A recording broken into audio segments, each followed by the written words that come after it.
মহাভাব স্বরূপিণী রাধারানী আর রসব্রহ্ম রসবৈশ্য রসিক নাগর শ্রীকৃষ্ণ, এই রাধাকৃষ্ণ যুগলই এক হয়ে রসে প্রেমে ভাবে মাখা গৌর হয়ে রাধা প্রেম গুরু করি রাধা ভাব কান্তি ধরি নবদ্বীপে করল উদয়। ব্রজেন্দ্র নন্দন যেই শচীসূত হইল সেই সেই মহা মহা মহৎ উৎসব মহাপ্রভুর আবির্ভাব তিথি এবং দোল উৎসব পালিত হবে ৩রা মার্চ ২০২৬ মঙ্গলবার। এই দিনটি মহাপ্রভুকে স্মরণ করার দিন, এটি মহাপ্রভুকে মনন করার দিন, তাকে চিন্তন করার দিন, গৌর ভাবে অনুপ্রাণিত হওয়ার দিন। মহাপ্রভুর আবির্ভাব তিথি কিভাবে পালন করতে হবে, পূর্ণগ্রাস চন্দ্রগ্রহণ কতক্ষণ, কি কি করা কর্তব্য, অভিষেক কিভাবে করবেন, সবকিছুই সবিস্তারে আলোচনা করব। মহাপ্রভু যুগধর্ম হরিনাম সংকীর্তনৈক্য পিতারূপে পাত্র অপাত্র বিচার না করে সকাতরে অকাতরে ব্রজপ্রেমকে হরিনামের মধ্যে সম্পূর্ণিত করে আমাদের দ্বারে দ্বারে বিতরণ করতেই অবতীর্ণ হয়েছিলেন। তিনি বৈষ্ণব ধর্ম প্রতিষ্ঠা করেছিলেন, আচরণ করে জগৎকে শিক্ষা দিয়েছিলেন। বৈষ্ণব ধর্ম বলতে তিনি শ্রীকৃষ্ণ উপাসনার শিক্ষাই আমাদের প্রদান করেছেন।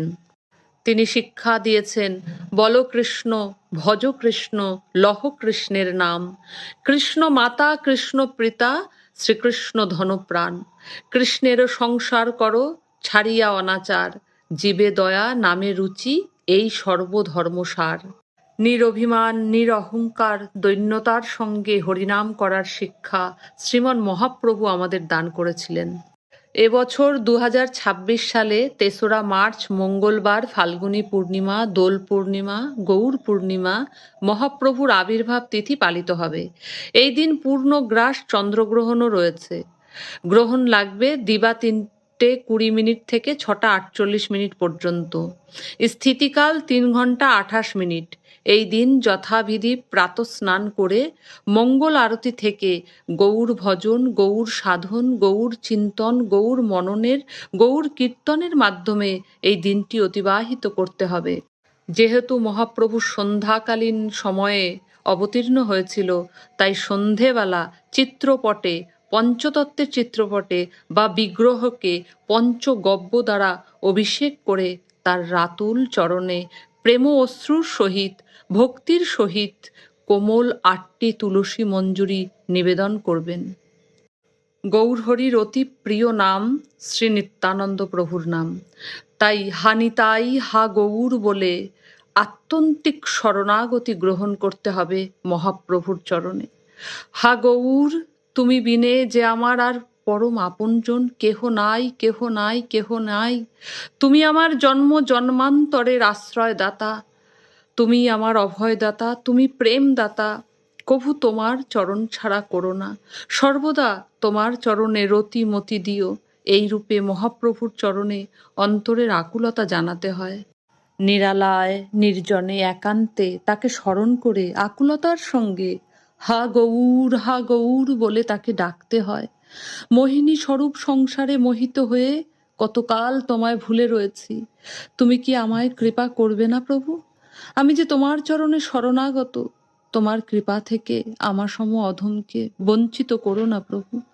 তার চরণে প্রার্থনা জানাতে হয়। পঞ্চতত্ত্বে মহাপ্রভু, নিত্যানন্দ প্রভু, অদ্বৈত প্রভু, এই ৩ প্রভুই তুলসী পায়। পুষ্পমালা, তুলসী, পুষ্প, বস্ত্র দ্বারা অর্চন করে সন্ধ্যাবেলা ভোগ নিবেদন করবেন। এই দিন নির্জলা উপবাস পালন করতে হয়। যারা অসমর্থ তারা ফলমূল গ্রহণ করবেন। গর্ভবতী মায়েরা গ্রহণকালে কিচ্ছু আহার করবেন না। গ্রহণের আগে ও পরে ফলমূল গ্রহণ করবেন। ডাবের প্রসাদী জল প্রচুর পরিমাণে পেতে পারেন, ফলমূলও পেতে পারেন, কিন্তু গর্ভবতী মায়েরা গ্রহণকালে কোনো কিচ্ছুটি গ্রহণ করবেন না। গর্ভবতী মায়েরা অধিক অধিক গৌর কথা শ্রবণ, গৌর নাম গুণকীর্তন, হরিনাম জপ করবেন। মনে রাখবেন, গ্রহণকালে ভজন করলে তাহা অনেক অনেক গুণ বেশি ফল দান করে। অবশ্যই আত্যন্তিক শরণাগতির দ্বারা, অন্তরের প্রেম ভাব দ্বারা ভক্তি ভরে এই ব্রত পালন করবেন। গ্রহণ শেষে অবশ্যই স্নান করবেন, নইলে 7 জন্ম কুষ্ঠ রোগে আক্রান্ত হতে হয়। পরের দিন 9:54 মধ্যে পারণ। এই দোল পূর্ণিমা তিথিতে রাধাকৃষ্ণ যুগল চরণে, গৌর চরণে যে আবির প্রদান করবেন, সেই প্রসাদী আবির গালে কপালে গ্রহণ করতে পারেন, চরণে নয়। এই দিন প্রাণ ভরে হানিতাই হা গৌর নাম কীর্তন করবেন, তুলসী বৃক্ষে জলদান, তুলসী পরিক্রমা, সাধু মুখে গৌর কথা শ্রবণ করবেন, চৈতন্য চরিতামৃত, চৈতন্য ভাগবতে মহাপ্রভুর জন্মলীলা অধ্যয়ন করবেন, অর্থাৎ হরি ভজনের মাধ্যমে গৌর পূর্ণিমা তিথিটি পালন করবেন। শুধু হৈ হৈ করে কাশি ঘণ্টা বাজালেই এই তিথি পালন হয় না, তার ললিত লাবণ্যময় রূপকে হৃদয়ে ধারণ করতে হয়, তার চরণে প্রেম অশ্রু নিবেদন করতে হয়। পরের দিন 4 মার্চ অন্তরের প্রেম মিশিয়ে ভক্তি ভরে গৌর নাম গুণকীর্তন করতে করতে, তাকে স্মরণ করতে করতে ভালোবেসে তার প্রিয় আহার তৈরি করবেন। এই দিন জগন্নাথ মিশ্র উৎসব রয়েছে। মহাপ্রভুর প্রিয় আহার কচুর শাক, শুক্তা, থোর, মোচার ঘণ্ট, পরমান্ন, ভাজি, সরভাজা, লুচি, পুরি ইত্যাদি ব্যঞ্জন দ্বারা ভোগ নিবেদন করবেন। চেষ্টা করবেন সকল ভক্তকে প্রসাদ পাইয়ে তারপর নিজে প্রসাদ পাওয়ার। আসুন আমরা চৈতন্য চরিতামৃত থেকে মহাপ্রভুর জন্মলীলা শ্রবণ করি, একটু প্রাণ ভরে মহাপ্রভুকে স্মরণ করি। সদা প্রণম্য এই ভারতভূমি জগৎ সভার শ্রেষ্ঠ আসন প্রাপ্তির কারণ, বাঙালির হৃদয় মন্থন করে আমাদের প্রাণের ঠাকুর, আমাদের প্রেমের ঠাকুর, করুণার ঠাকুর শ্রীকৃষ্ণ চৈতন্য মহাপ্রভু এই ভারতভূমিতে উদয় হয়েছিল। দেশকালের সমস্ত সীমানা পেরিয়ে তার কৃপা, তার গুণমহিমায় কৃতকৃতার্থ হয়ে বিশ্ববাসীর প্রতিটি হৃদয়েই মহাপ্রভুর অবস্থান। আজ থেকে কয়েক শতাব্দী পূর্বে 1407 শকে ভারতভূমির পূর্ব প্রান্তে নবদ্বীপের বক্ষে বাঙালি মায়ের গর্ভে বাংলার মাটিতে বাঙালি হয়ে বাংলা ভাষায় কথা বলা, বাংলার ভাবময় ভূমিতে ভাবময় বাঙালির মাঝে বাঙালি জাতির চেতনার জাগরণকারী, বাঙালি জাতির সৌভাগ্যের তিলক, বাঙালি সন্তান, বাঙালির হৃদয় মন্থন করে ভগবান শ্রীকৃষ্ণ গৌরাঙ্গ মহাপ্রভু রূপে আমাদের দ্বারে নবদ্বীপে এসেছিলেন। সেই গৌর আবির্ভাব তিথি আমাদের দ্বারে সমাগত প্রায়। নবদ্বীপবাসী যখন বিষয় কূপে নিমগ্ন, চরম কৃষ্ণ বহির্মুখ, চেতনাবিহীন, ব্রাহ্মণ সমাজ পাণ্ডিত্যের অহংকারে মত্ত, অচ্ছুত করে রাখা হতো নিম্ন শ্রেণীর মানুষকে, উদ্দেশ্যবিহীন ছিল তাদের মানব জনম, চরম বিশৃঙ্খলাময় জীবন। সেই সময় জগৎজীবের সর্বদুর্দশা দর্শন করেন অদ্বৈত আচার্য প্রভু। তিনি সুরধনির গঙ্গার বক্ষে গঙ্গা তুলসী দান করে হা মদন গোপাল একবার এসো, হা মদন গোপাল একবার এসো বলে আর্তনাদ করে তাকে ডাকতে থাকে, হুহুঙ্কার করতে থাকে। এদিকে জগন্নাথ মিশ্রের একে একে 8টি কন্যা সন্তান জন্মাবার পরে মারা যায়। এরপর প্রথম পুত্র বিশ্বরূপ সর্বজীবের নিস্তারের জন্য, কৃষ্ণ অবতরণের জন্য অদ্বৈত আচার্য প্রতিজ্ঞা করল। একদিন আশ্চর্যজনক ঘটনা ঘটল। অদ্বৈত প্রভু যখন গঙ্গার বক্ষে গঙ্গা তুলসী দ্বারা হা মদন গোপাল এসো, হা মদন গোপাল এসো বলে আহ্বান করছিল, পুজো করছিল কৃষ্ণ ভগবানের, সেই পূজিত তুলসী গঙ্গার স্রোতের উজানে না গিয়ে স্রোতের বিপরীতে স্নান করতে আসা সচিমাতাকে গোল গোল করে পরিক্রমা করতে লাগলো। অদ্বৈত প্রভু বুঝতে পারলেন এই সচিমাতার সিন্ধু গর্ভেই আমার মদন গোপাল আসবেন। তাকে 7 বার প্রদক্ষিণ করে প্রণাম করলেন। সচিমাতা আশ্চর্য হলো। সচিমাতা গর্ভবতীকালীন তার মহাপুরুষ আবির্ভাবের কিছু লক্ষণ দেখা গেল। জ্যোতির্ময় দেহকান্তি তার, লক্ষ্মীমন্ত, সকলে প্রসন্ন চিত্তে তার ঘরে বস্ত্র, ধন ধান্য বিভিন্ন উপহার দিতে লাগলো।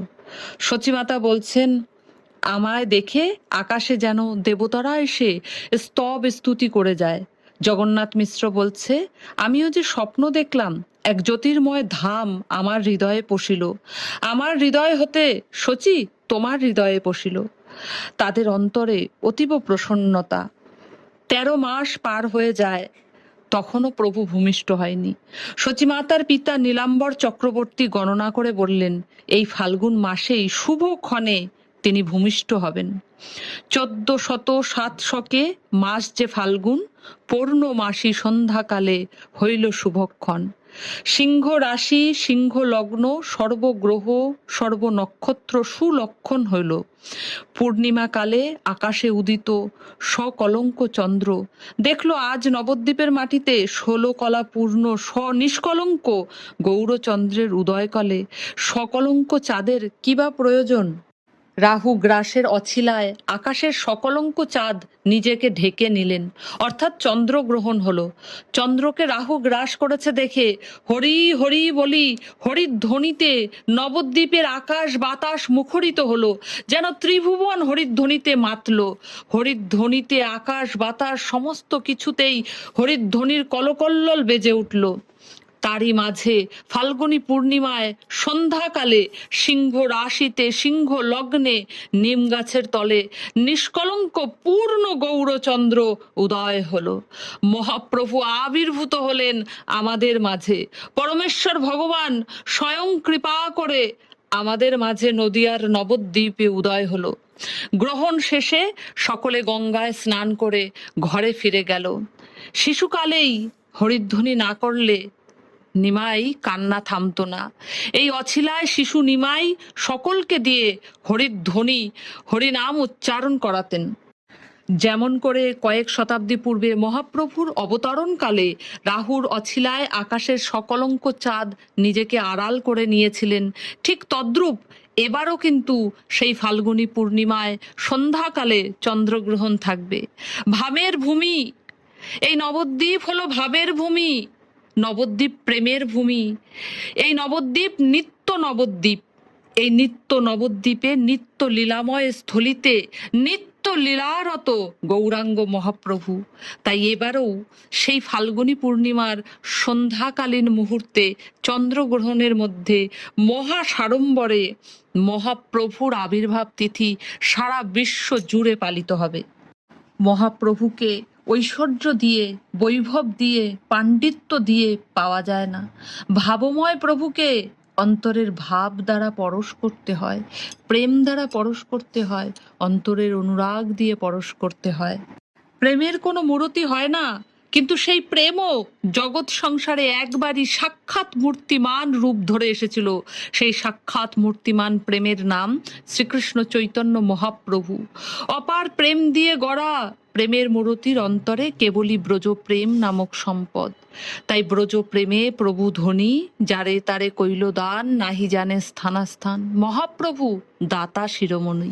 সেই গৌরাঙ্গ মহাপ্রভুর মহিমা অপার, তার কৃপা অপার, তার অবদান অপার। তিনি যে চিন্তামণি রত্ন গো, গৌর চিন্তনে না ভজিতেই পায় প্রেমধন। তিনি হরি বলি বাহু তুলি, প্রেম দৃষ্টিতে চায়, করিয়া কলমশ নাশ প্রেমেতে ভাষায়। হেন গৌর করহ সার। শ্রীকৃষ্ণ চৈতন্য মহাপ্রভু আমাদের প্রাণের ঠাকুর, নবদ্বীপের প্রাণ পুরুষ গৌরাঙ্গ মহাপ্রভু। এমন করুণার নিধি কোনো দিন ও কোনো কালে আসেনি। তার প্রেমের পরশে পাথর গলে গেছে, পশু পর্যন্ত প্রেমে জড়ো জড়ো হয়েছে, মানুষ প্রেমে উন্মত্ত হয়েছে। তিনি যে নিখিল সন্তাপহারী, গাও গাও পুন গৌরাঙ্গের গুণ, সরল করিয়া মন। এভব সংসারে এমনও দয়াল না দেখিয়ে একজন, অন্তত দিনান্তে একবার হলেও হানিতাই হা গৌর বলে ওর আতুল চরণে শরণাগতি লও। মহাপ্রভুর জয় হোক।